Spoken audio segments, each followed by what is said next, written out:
Que a graça e a paz do nosso Deus seja com todos vocês que estão aqui conosco no canal da Igreja Batista da Trindade, para nós meditarmos na Palavra de Deus. Vamos abrir as nossas Bíblias no livro de Apocalipse, no capítulo de número 1, vamos ler o versículo de 4 até o versículo 8, e o tema da nossa meditação deste momento é a bênção do livro de Apocalipse, a segunda parte. Vamos fazer a leitura.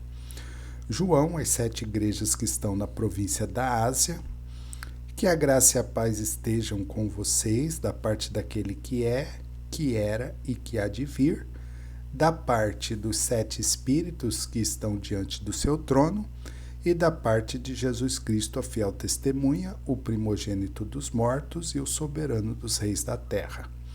Aquele que nos ama e pelo seu sangue nos libertou dos nossos pecados, e nos constituiu reino, sacerdotes para o seu Deus e Pai, a ele a glória e o domínio para todos sempre. Amém.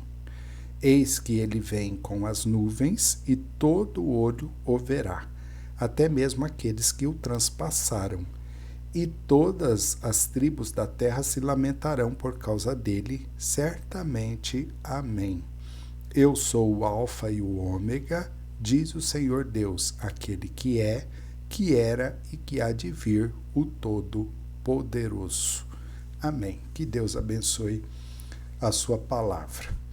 Inúmeras profecias surgiram e desapareceram ao longo dos séculos. No entanto, o livro que o apóstolo João escreveu, no final do primeiro século, continua conosco. Em Apocalipse capítulo 1, João apresenta o livro e os dados essenciais para que essa profecia seja considerada e seja aprendida. Na semana passada eu falei sobre o significado da palavra Apocalipse, o autor, que é João, e os leitores aí do livro de Apocalipse. Nesta semana eu gostaria de acrescentar mais 2 dados essenciais baseados nestes versículos que nós lemos agora, para que essa profecia seja considerada, seja entendida, seja compreendida por nós que estamos estudando esse livro da Palavra de Deus.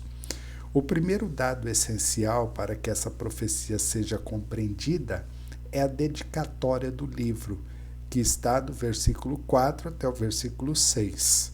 Diz assim: João, as 7 igrejas que estão na província da Ásia, que a graça e a paz estejam com vocês, da parte daquele que é, que era e que há de vir, da parte dos 7 espíritos que estão diante do seu trono, e da parte de Jesus Cristo, a fiel testemunha, o primogênito dos mortos e o soberano dos reis da terra, aquele que nos ama e pelo seu sangue nos libertou dos nossos pecados e nos constituiu sacerdotes para o seu Deus e Pai, a ele a glória e o domínio para todo sempre. Amém.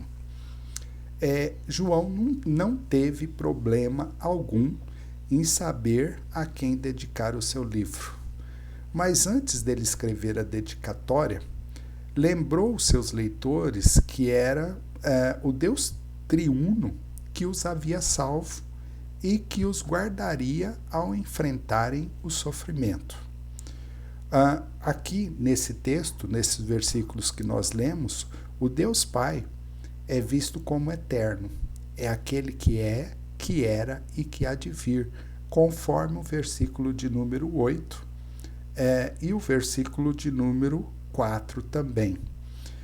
O Espírito Santo é visto aqui em sua plenitude, pois não há 7 espíritos, mas apenas um.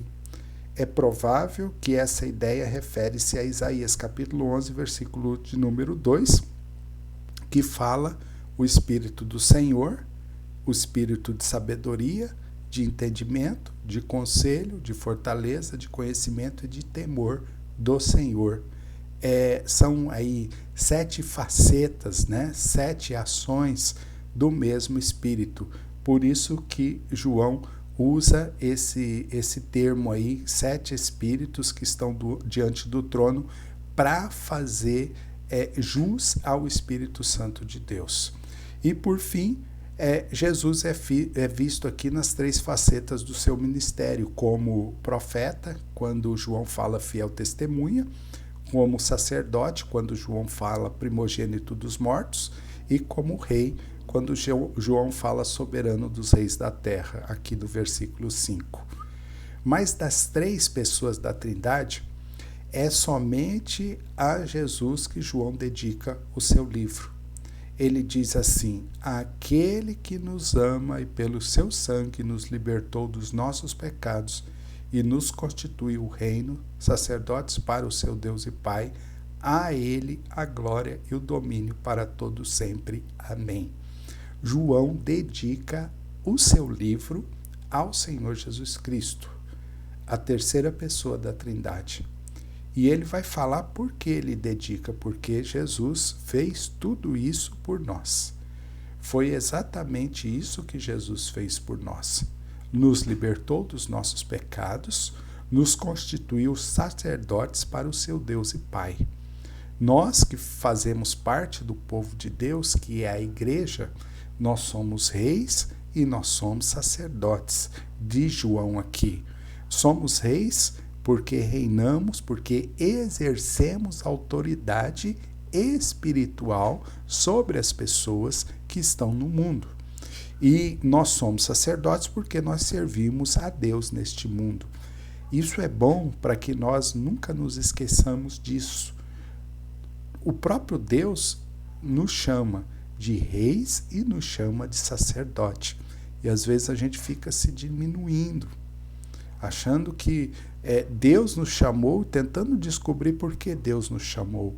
Deus te chamou, meu irmão e minha irmã, para que você possa reinar espiritualmente, você seja autoridade espiritual sobre este mundo que jaz no maligno, e para que você, como sacerdote, você sirva a Deus neste mundo. Você ofereça sacrifícios espirituais a Deus neste mundo, conforme o apóstolo Paulo diz. O segundo dado essencial para que essa profecia seja compreendida é o tema do livro, versículo de número 7 e versículo de número 8. Versículo 7 diz: eis que ele vem com as nuvens, e todo olho verá, até mesmo aqueles que o transpassaram. E todas as tribos da terra se lamentarão por causa dele. Certamente, amém. E o versículo 8, eu sou o alfa e o ômega, diz o Senhor Deus, aquele que é, que era e que há de vir, o Todo-Poderoso. O tema predominante do livro do Apocalipse é a volta de Jesus para derrotar todo o mal e estabelecer o seu reino. Apocalipse é um livro de vitória. E nós, cristãos, somos considerados vencedores neste livro de Apocalipse. É por isso que João escreve esse livro. Esse livro é um livro de Jesus derrotando todo o mal e estabelecendo o seu reino aqui na terra. Esse livro mostra que tudo o que acontece está debaixo da soberania de Deus, o Todo-Poderoso. As declarações de João, aqui no versículo de número 7, eis que ele vem com as nuvens, é uma descrição da volta de Jesus à terra, apresentada aí em mais detalhes em Apocalipse capítulo 19, versículo de número 11. Não se trata da mesma ocasião em que Jesus voltará nos ares para arrebatar o seu povo, para arrebatar a igreja. Quando Jesus vier para arrebatar a sua igreja, conforme Apocalipse capítulo 3, versículo 3 e Apocalipse 16, versículo 15, ele vai buscar somente os nascidos de novo, somente esses que vão ver a Jesus. Por isso que o texto vai falar que ele vem como ladrão, né? Ninguém vai ver, ninguém vai saber, somente a igreja de Jesus que vai se encontrar com Jesus nos ares. Meus queridos irmãos, nós que somos a igreja de Jesus Cristo, nós aguardamos o próximo evento do cronograma de Deus, que é o arrebatamento, quando Cristo voltará nos ares e levará a sua igreja para a glória. Esse texto aqui, esse versículo de Apocalipse, capítulo de número 1, versículo 7, vai falar depois desse evento. Vai falar da volta de Cristo quando todo olho na terra vai vê-lo. A volta de Cristo à terra para estabelecer o seu reino. A promessa de Cristo à igreja, em Apocalipse capítulo 3, versículo 10, versículo 11, diz: você guardou a palavra da minha perseverança. Por isso, também eu o guardarei da hora da provação que há de vir sobre o mundo inteiro, para pôr à prova os que habitam sobre a terra. Venho sem demora. Conserve o que tem, para que ninguém tome a sua coroa. Por isso, a palavra igreja não aparece nenhuma vez entre Apocalipse capítulo 3, versículo 22 e Apocalipse capítulo 22, versículo 16.